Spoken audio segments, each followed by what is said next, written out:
Skin हमारी body का largest organ है, जिसने हमारी बॉडी का तकरीबन 22 स्क्वायर फीट एरिया कवर किया हुआ है। स्किन का सबसे इम्पोर्टेंट फंक्शन प्रोटेक्शन है। स्किन के नीचे जितने भी स्ट्रक्चर्स प्रेजेंट होते हैं, ये उन्हें इंजरी और जम्स के अटैक से बचाती है। अगर हम स्किन के स्ट्रक्चर की बात करें तो मेनली स्किन 2 लेयर से मिलकर बनी होती है, जो कि डर्मिस और एपिडर्मिस लेयर है। एपिडर्मिस स्किन की सबसे आउटर लेयर है। इस लेयर की थिकनेस बॉडी के डिफरेंट पार्ट्स में वेरी करती रहती है।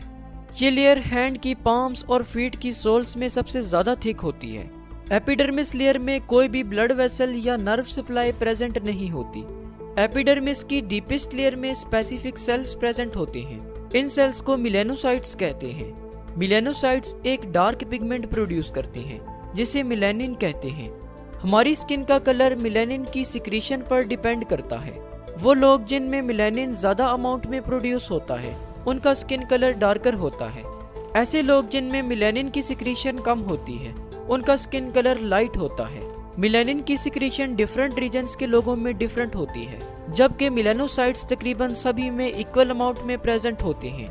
डर्मिस एपिडर्मिस के नीचे प्रेजेंट लेयर को कहते हैं। डर्मिस की नेचर इलास्टिक होती है, क्योंकि इसमें कोलेजन फाइबर प्रेजेंट होते हैं, जो इलास्टिक नेचर के होते हैं।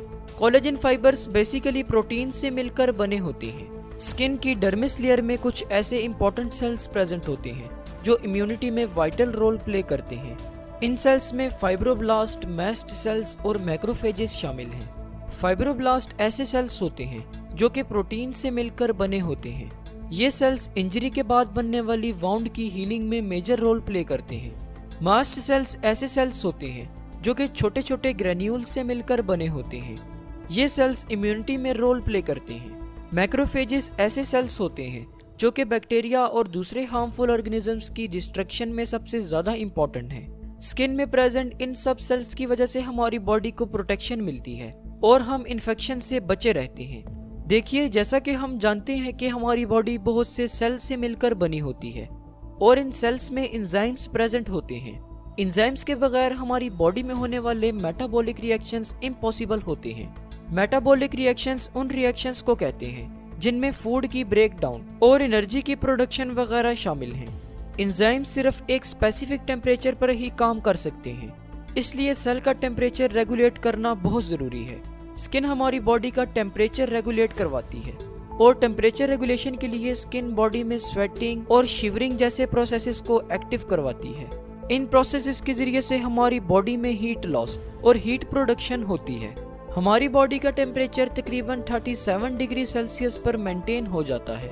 ये वो टेम्परेचर है जिस पर एंजाइम्स अपनी नॉर्मल फंक्शनिंग परफॉर्म करते हैं। स्वेट ग्लैंड्स हमारी स्किन की डर्मिस लेयर में प्रेजेंट होते हैं। जब बॉडी का नॉर्मल टेम्परेचर 0.25 डिग्री सेल्सियस से 0.5 डिग्री सेल्सियस तक बढ़ता है, तो स्वेट ग्लैंड्स एक्टिव हो जाते हैं और स्किन की सरफेस पर स्वेट सिक्रीट होता है और इस तरह से हमारी बॉडी का टेम्परेचर रेगुलेट होता है।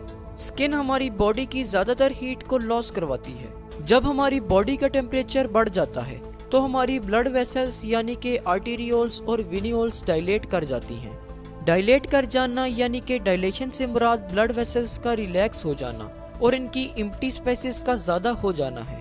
डायलेशन की वजह से स्किन के नीचे प्रेजेंट कैपिलरी नेटवर्क में ज्यादा से ज्यादा ब्लड इंटर होता है और इस तरह हीट लॉस भी ज्यादा होता है। जब एनवायरनमेंट का टेम्परेचर लो होता है तो स्किन के नीचे प्रेजेंट कैपिलरीज के नेटवर्क में कॉन्स्ट्रिक्शन हो जाती है। कॉन्स्ट्रिक्शन से मुराद कैपिलरीज का सिकुड़ जाना है और इस तरह से कैपिलरीज की एम्प्टी स्पेसेस भी कम हो जाती हैं और स्किन के नीचे प्रेजेंट कैपिलरीज के नेटवर्क में ब्लड फ्लो कम से कम होता है। जब ब्लड फ्लो कम होता है तो ऑटोमेटिकली हीट लॉस भी कम से कम होती है। बेसिकली ब्लड के थ्रू ही हमारी बॉडी से हीट लॉस हो रही होती है और इस तरह स्किन हमारी बॉडी के टेम्परेचर को रेगुलेट कर देती है। डर्मिस में ब्लड वेसल्स भी प्रेजेंट होती हैं, जो कि हमारी एपिडर्मिस और स्किन में प्रेजेंट ग्लैंड्स को ऑक्सीजनेटेड ब्लड सप्लाई करती हैं। इसके अलावा इन ग्लैंड्स और एपिडर्मिस से हार्मफुल सब्सटेंसेस को ड्रेन आउट भी करवाती हैं। डर्मिस में सेंसरी रिसेप्टर्स भी प्रेजेंट होते हैं, जो कि टच, टेम्परेचर, प्रेशर और पेन के लिए स्पेसिफिक होते हैं। इन रिसेप्टर्स की वजह से ही हम पेन, टच और प्रेशर को फील कर पाते हैं। डर्मिस लेयर में हेयर्स भी प्रेजेंट होते हैं जो कि प्रोटेक्शन में रोल प्ले करते हैं। डर्मिस लेयर में सिबेशियस ग्लैंड्स भी प्रेजेंट होते हैं। सीबेशियस ग्लैंड सीबम प्रोड्यूस करते हैं जो कि एक ऑयली सब्सटेंस है। सीबम बैक्टीरिया और फंजाई वगैरह को किल करवाता है। स्किन के वेरियस फंक्शंस की स्टडी करने के बाद ये बात तो क्लियर होती है कि स्किन हमारी बॉडी का मोस्ट इम्पॉर्टेंट ऑर्गन है, इसलिए नॉर्मल हेल्थ को मेंटेन करने के लिए स्किन की केयर करना